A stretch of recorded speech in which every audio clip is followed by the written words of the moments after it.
Viewers, Sikdar bike ওয়াশের পক্ষ থেকে আপনাদেরকে স্বাগতম।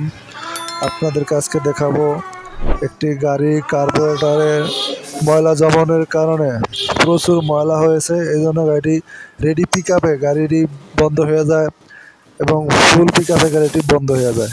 তো আমরা আপনাদেরকে আজকে এই ভিডিওটা দেখাবো, আমাদের ভিডিওটা দেখতে থাকুন। আমরা এই কার্বোরেটরটি খুলে নিয়েছি, কার্বোরেটরটি আমরা ওয়াশ করতেছি। এটা হচ্ছে আমাদের ফ্লোট বডি। আমরা আগে ফ্লোট পিন ওয়াশ করছি, এভাবে ওয়াশ করা যায়। এবং আমরা কার্বোরেটরের ভিতরটা এখন পরিষ্কার করতেছি। ফ্লোট বডির ভিতরে দেখুন কীভাবে ময়লা, অনেক ময়লা ছিল, তো আমরা প্রায় ময়লা পরিষ্কার করে ফেলেছি। তা আপনাদেরকে ভিডিওটা বড় হবে, এই জন্য আমরা সব দেখাইতেছি না, আমরা সংক্ষেপে করতেছি। তো এভাবে আমাদের কাজগুলো করে থাকি। দেখুন এই কার্বোরেটর ভিতরে ফ্লোট পিন সুন্দর মতো বসায়া এই ফ্লোট পিন পরিষ্কার করে আমরা ওয়াশ করেছি। এখন ফ্লোট পিনটি বসাইতেছি। এই ফ্লোট পিনটি বসানো হলে এইভাবে লাগাতে হয়, লাগিয়ে কাজটা সুন্দর মতো করতে হয়। তো এই ফ্লোট পিনটি নিডেল বাল্ব এবং ফ্লোট দুটোটা একসাথে একত্রিত করে লাগায়া তারপর আমরা ফ্লোট বডি লাগাবো। ফ্লোট বডি লাগানোর পরে তারপরে আমরা কাজ করব আমাদের বাটারফ্লাইয়ের ভিতরে অনেক ময়লা হয়েছে, তো আমরা এগুলো ওয়াশ করে নিয়েছি। আপনাদেরকে শুধু ফিটিংটা দেখাবো।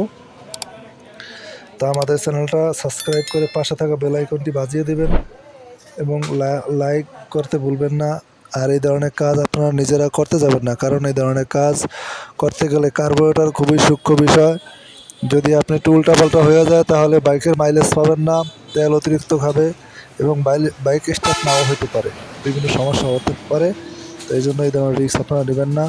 তো এই কাজগুলা সবাই ভালো একটা দক্ষ একজন মিস্ত্রি দিয়ে কাজটা করাবেন, যিনি আপনার এই কাজগুলা সুন্দর মতো করে সমাধান দিতে পারবে। আর এই কাজে বেশি একটা মজুরিও হয় না, তো আপনারা নিজেই রিস্ক নিতে যাবেন না। তাই আমি বলতেছি, আমাদের এই চ্যানেলটার ভিতরে আমরা অনেক বাইকের বিভিন্ন সমস্যা নিয়ে ভিডিও বানিয়ে থাকি। আমাদের চ্যানেলটা সাবস্ক্রাইব করে আমাদের পাশে থাকবেন, আমাদের সাথে থাকবেন। আর আমাদের চ্যানেলের যে সমস্ত ভিডিওগুলা আপলোড করি এগুলো আপনারা দেখবেন। আশা করি আপনার বাইকের সমস্যাগুলো আপনিই বুঝতে পারবেন। তো দেখা যায় এই যে আমরা বাটারফ্লাইটা আগে ওয়াশ করে নিয়েছি, এখন শুধু ফিটিং করতেছি। এই বাটারফ্লাইটারও কিন্তু অনেক কাজ, এটার ভিতরে ময়লা হইলে আপনার মাইলেজ কম পাবেন, ফুয়েল ঠিকই পড়বে কিন্তু মাইলেজ পাবেন না। এই জন্য এগুলা একদিনে দুই দিনে হয় না, আস্তে আস্তে অনেক দিনে হয়। অনেক দিনে জমে থাকা ময়লা আপনার বাইকের ফুয়েল সিস্টেম নষ্ট করে দেয়। তো ফুয়েল সিস্টেমটা নষ্ট হলে কিন্তু আপনার ফুয়েল ঠিকই যায় বাইকে, কিন্তু আপনার বাইকটা ঠিকমতো চলে না। তো এই জন্য এই বিষয়গুলো লক্ষ্য করতে হয়।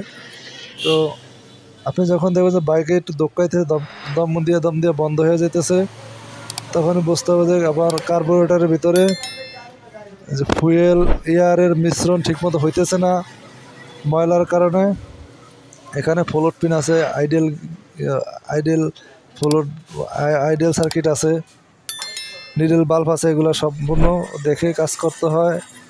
আল্লাহ হাফেজ, ভালো থাকবেন।